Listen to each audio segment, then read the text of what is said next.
Assalamualaikum warahmatullahi wabarakatuh.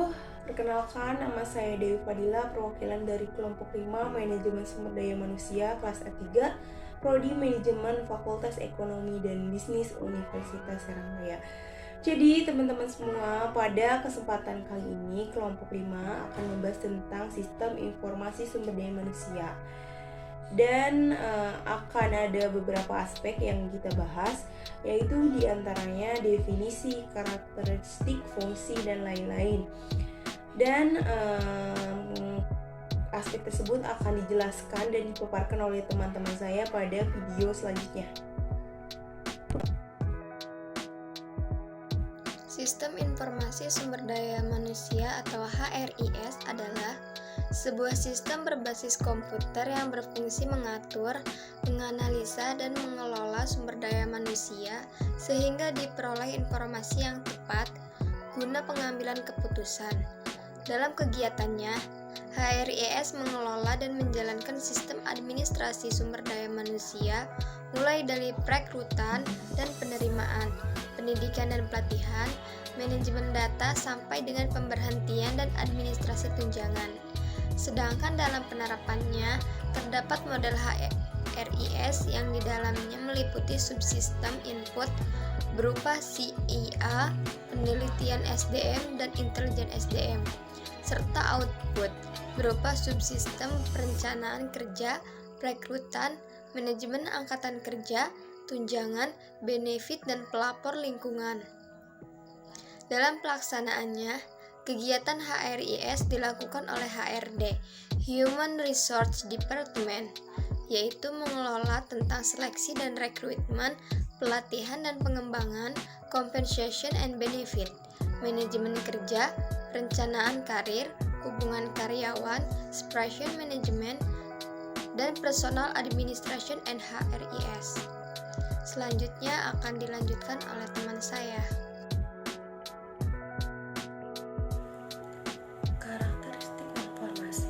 Manajer dalam suatu perusahaan memerlukan informasi yang memiliki karakteristik di bawah ini dalam rangka mengambil keputusan. Yang pertama ada timely atau tepat waktu, yang kedua akurat, yang ketiga concise ringkas, yang keempat relevan, yang kelima komplit atau lengkap. Selanjutnya akan dibacakan oleh teman saya.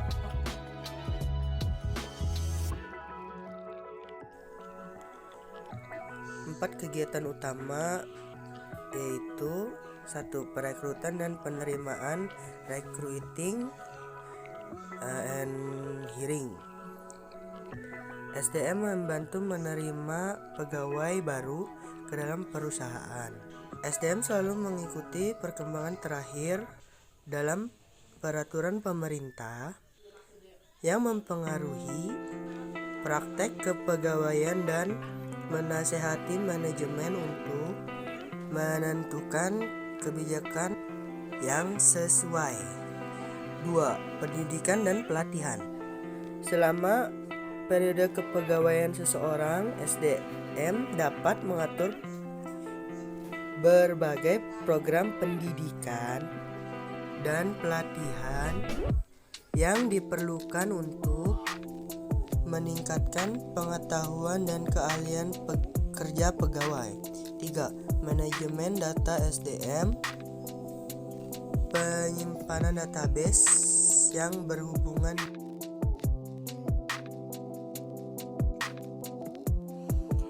Input terdiri atas 3 subsistem. Yang pertama, SIA, Sistem Informasi Akuntansi. SIA menyatakan data akuntansi bagi HRS sebagai database berisi gambaran yang lengkap dari sumber daya personil, baik keuangan maupun non-keuangan.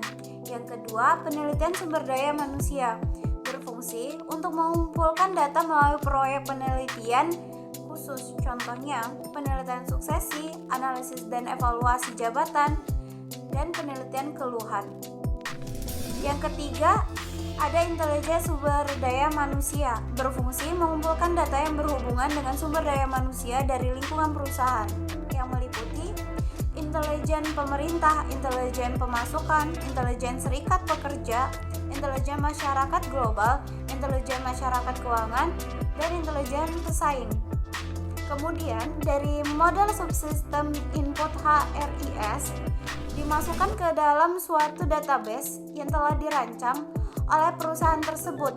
Database HRIS bukan hanya data mengenai pegawai, tetapi juga mengenai perorang dan organisasi di lingkungan perusahaan yang mempengaruhi arus personil. Terdiri atas 6 subsistem. 1. Subsistem perjalanan kerja merupakan informasi yang dibutuhkan oleh manajer atas untuk merencanakan kebutuhan tenaga kerja dalam jangka pendek dan jangka panjang. Informasi ini meliputi informasi untuk analisis perputaran tenaga kerja, anggaran biaya tenaga kerja, dan perencanaan tenaga kerja itu sendiri. Yang kedua, subsistem perekrutan merupakan informasi yang dibutuhkan untuk pengadaan tenaga kerja secara eksternal maupun internal. Informasi ini diantaranya adalah informasi pasar tenaga kerja, penjadwalan wawancara, perekrutan, dan analisis rekrutmen. Ketiga, subsistem manajemen angkatan kerja merupakan informasi yang dibutuhkan untuk mengolah sumber daya manusia di dalam organisasi. Informasi ini meliputi informasi pelatihan, penilaian atau evaluasi kerja, evaluasi keahlian, karir, relokasi jabatan, suksesi, dan kedisiplinan. Keempat, subsistem tunjangan merupakan informasi tentang penggajian dan kompensasi yang meliputi kehadiran dan jam kerja, perhitungan gaji dan bonus, analisis kompensasi dan perencanaan kompensasi. Yang diterima oleh karyawan, benefit berbeda dengan kompensasi. Kompensasi lebih ke insentif yang diberikan dengan kinerja karyawannya, sedangkan benefit lebih ke manfaat tambahan yang diterima karyawan seperti dana pensiun. Dan yang terakhir, subsistem pelapor ke lingkungan. Informasi ini berhubungan dengan keluhan kecelakaan selama kerja, kesehatan karyawan, dan lingkungan kerja. Pertama, yaitu seleksi dan rekrutmen, di mana bertanggung jawab untuk menjawab kebutuhan pegawai melalui penerimaan pegawai hingga penetapan para pegawai baru tersebut di posisi-posisi yang tepat. Kami percaya agar dapat menjalankan fungsinya dengan baik, menetapkan orangnya tepat di posisi yang tepat, maka biasanya fungsi ini sudah memiliki sukses profile sebagai acuan yang membantu menyeleksi kandidat yang sesuai. Sedangkan untuk metode seleksi biasanya sangat bervariasi dari psikotes, interview, skill, tes, referensi maupun assessment center. Yang selanjutnya yang kedua, pelatihan dan pengembangan, training and development, yaitu fungsi yang menjaga kualitas sumber daya manusia dalam organisasi melalui berbagai aktivitas pelatihan, pendidikan, dan pengembangan sebagai upaya peningkatan kemampuan dan keterampilan kerja. Aktivitas ini dapat dilakukan secara internal maupun eksternal. Selanjutnya yang ketiga, compensation and benefit, berfungsi untuk menyusun strategi hingga implementasi atas seluruh kompensasi yang diterimakan kepada pegawai yang mengacu pada kondisi pasar.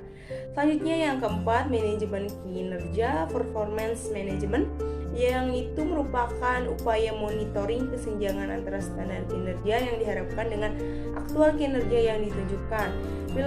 Pilar performance management bertanggung jawab untuk merancang sistem hingga implementasi penilaian kerja para pegawai hingga laras dengan objektif yang harus dicapai oleh organisasi.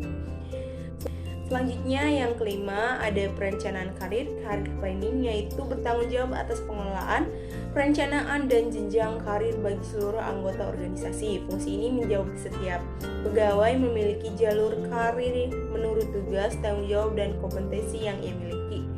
Mengacu kepada kondisi jangka panjang, karir setiap pegawai akan ditentukan oleh kelompok kerja di mana masing-masing pegawai bekerja. Namun dengan mempertimbangkan besarnya organisasi masing-masing, penyebab karir dari setiap kelompok tidak dapat dihindarkan atau bahkan berpindah dari kelompok ke kelompok lainnya. Selanjutnya yang keenam, hubungan karyawan atau employee relations, berfungsi sebagai internal PR bagi setiap kebutuhan pegawai terhadap informasi, kebijakan, dan peraturan perusahaan. Fungsi ini juga penting untuk untuk menggali input-input dari pegawai mengenai berbagai aspek dalam organisasi. Selanjutnya yang ketujuh, separation management, yaitu fungsi yang mengelola seluruh tindakan pemutusan hubungan kinerja dalam organisasi, baik yang disebabkan karena normal separation, forced separation, atau early retirement.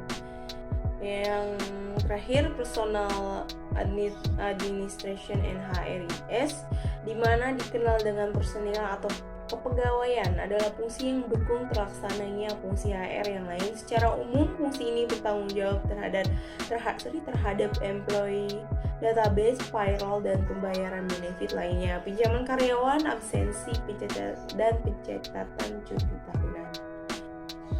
Dan demikian, itulah hasil presentasi dari kelompok 5. Kami dari kelompok 5 yakin dan percaya apa yang kami bacakan dan kami sampaikan dalam video ini dapat bermanfaat bagi kita semua.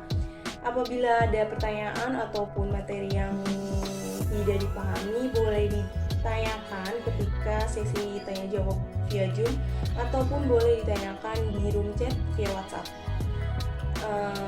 Sekian dan terima kasih. Bila ada kekurangan dan kesalahan, mohon dimaklumi karena kita sama-sama lagi belajar. Dan untuk videonya, karena banyaknya keterbatasan dan kesulitan, kami dari kelompok 5 sudah berusaha semaksimal mungkin. Terima kasih juga atas perhatiannya buat teman-teman semua. Sekian dan terima kasih. Assalamualaikum warahmatullahi wabarakatuh.